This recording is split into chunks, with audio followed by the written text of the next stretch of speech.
Hi, this is Miss Andrea. I am back after the year-end crazies. I mentioned in my New Year's video that I had been in a car accident um, earlier in the fall, and I still was making videos. But as time passed from the time I had the accident up until now, I just started not being well. Um, the accident caused a lower back trauma and it caused neck trauma.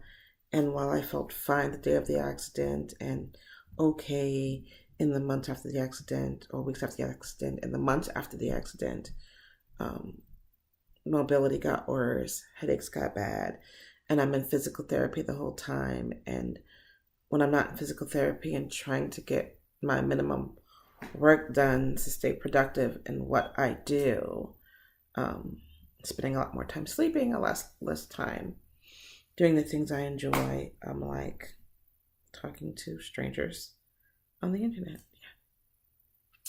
So,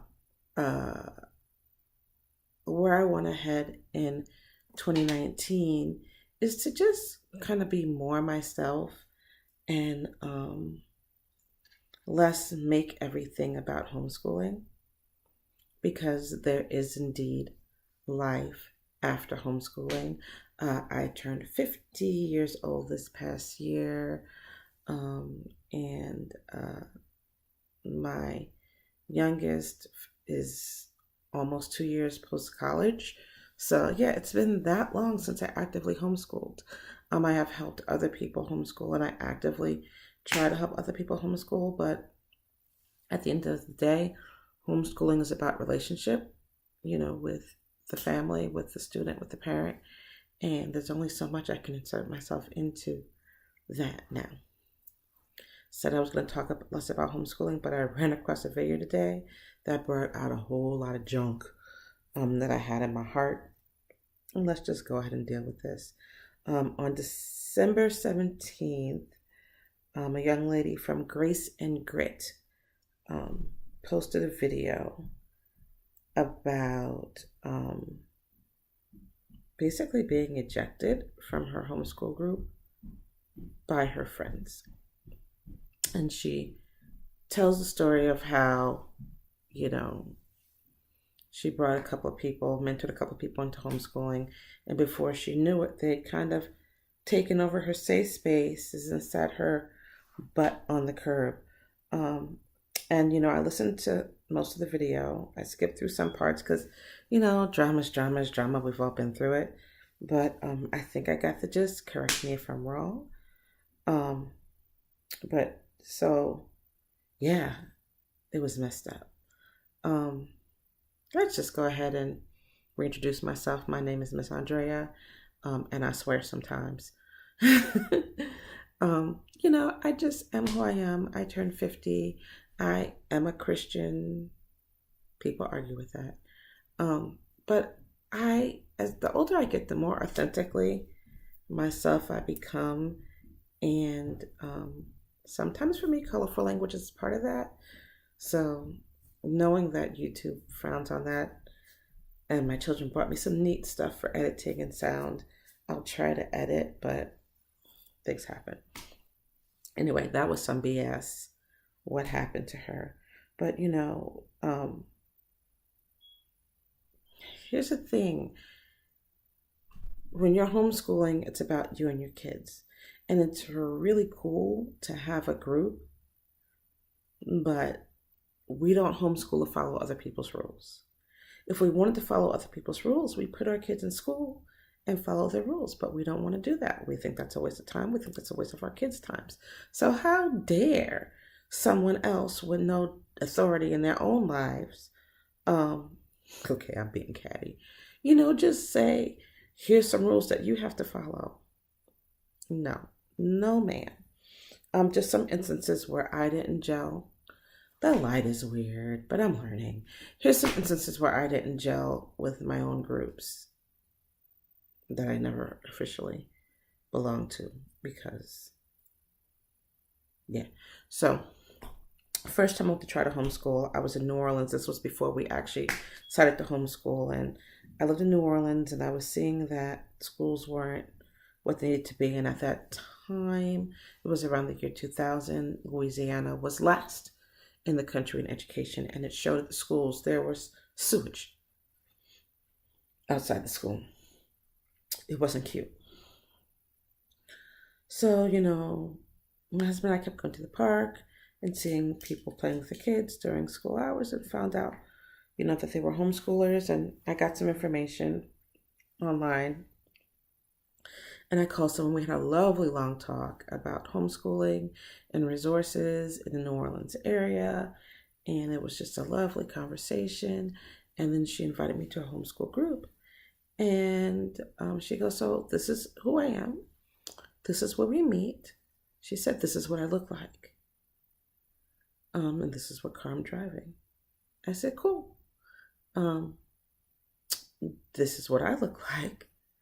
This is what car I'll be driving. And she said, oh, I'm going to call you right back and give you the rest of the information. And she never called me back. All I could surmise is that we were living in Louisiana, and what I looked like was a problem. Fast forward, the kids, we never did homeschool.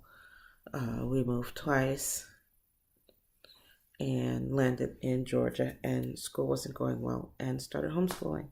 And I was mentored very well by someone who, just saw the need that I had to homeschool, saw that I needed the encouragement, had it in them to encourage me. And that went well for about 18 months. And they invited me into a couple of their groups, but I just didn't feel the people in those groups. I just felt like some of the people just said things to me that just weren't kosher. Like, they would look at me and say, well, if God didn't tell you to homeschool, you have no business homeschooling. And I'm like, and by the way, it hurts when I turn my head like that. But I look around and say, why did they say that to me? And when you realize you're the only brown person in the room, you have to wonder if it's race. It may have been race, it may not have been race. But why do people stop and say that to me? Why did they say that to me? Is it possible that God didn't tell me I should homeschool and God told everyone else they should homeschool? It was just really weird. So I never joined the groups. And the main person who was mentoring me, had some trauma happen in their lives, and I was in a position to financially assist, and I did. And that shifted something in our relationship, as far as I can tell, whereas it went from them helping me to me helping them. They couldn't handle it. And they paid me back, no big deal. So I was like, this is great. I have someone who I can help. They'll pay me back. Life is great. They help me. I help them. We help each other. No. Cut me off cold. Relationship ended. Lost all access to anything that they had offered me before. But it was cool because I'd been homeschooling for some time, and I'd found a homeschool school, and my kids were very happy with that level of community. I tried to stay active in some kind of communities outside of the homeschool school. We had roller skating day at a rink in my area. We had park days at a rink in my area. At a park in my area. We had a homeschool co-op where different parents taught different things. But I always felt froze the heck out. I always felt froze out. The roller skating rink, I could get other parents to even speak to us. They would just form their little freaking cliques and just click on, and just like barely speak. Park days included like a restaurant that we went to, and they'd talk and be nice, and then they'd be like, we'll see you next time, but then the next week they wouldn't come. Or that they wouldn't come for 2 weeks and we'd be there by ourselves. And then we stopped going, and then you'd see the emails that they were showing up again. And I don't have time for that. I don't have time for it now. I didn't have time for it then. And this crap just kept happening. And then there was the homeschool school that we belonged to. And my kids loved it, and they were in it for almost the entire homeschool journey. But there were people who just made me feel like I didn't belong there. And okay, not saying that it was racist, but I'm saying it might have been. This happened 2 times. There was a mom or a dad who had their own thing and they needed carpool help. And they call me and say, can you pick up my kid here? Can you pick up my kid there? Take my kid, yada, yada, yada. Don't let me ask them for anything. Anything. Anything. They would complain about my kid. Your daughter talks too loud. Your son's too quiet. What's up with him? No, I'm not available for you. And I'm like, hey, I left you a message. Because they'd send me messages and I'd answer them. I left them a message and next time I see them, I say, I left you a message. They say, oh, no, I saw your message. I just didn't reply because I didn't think I had anything to offer you. And I'd be like, what kind of bull crap is this? It was just, and it happened on multiple occasions where a parent saw me as someone who could help them in a jam, but they wouldn't even speak to me if they didn't have to. It was ridiculous. And even now, years later, and don't get me wrong, that homeschool organization was good for my kids, although my daughter now says it may have been a little cultish. Looking back, she doesn't appreciate the overwhelming religious aspect to it. And now that she's going to college and seen the world, she feels like the religiosity of it, the extreme religiosity of it, was stifling. But at the end of the day, I did what I had to do to make sure my kids had community. My kids had prom, my kids had friends. But years later, I see that these groups are still friends. They still talk to each other. We're all on Facebook. 1, 2 of them maybe speaks to me. 1 or 2 of them saw me valuable enough to stay friends with, but all the rest of them are friends with each other. Same with my kids' groups. 1 or 2 of them saw it valuable to stay friends with my kids. And the rest of them are all still friends with each other. It's just not cool being excluded. It's not cool. But at the end of the day, if we're homeschooling, it's not about all these other people. It's not. Find the value in the group where the value is. Take advantage of the value that group has to offer and keep stepping. I have a niece who says, I'm not here to make friends. I'm here to get paid, or I'm here to do whatever. And we're here to educate our kids, and having friends is nice. It's a great bonus.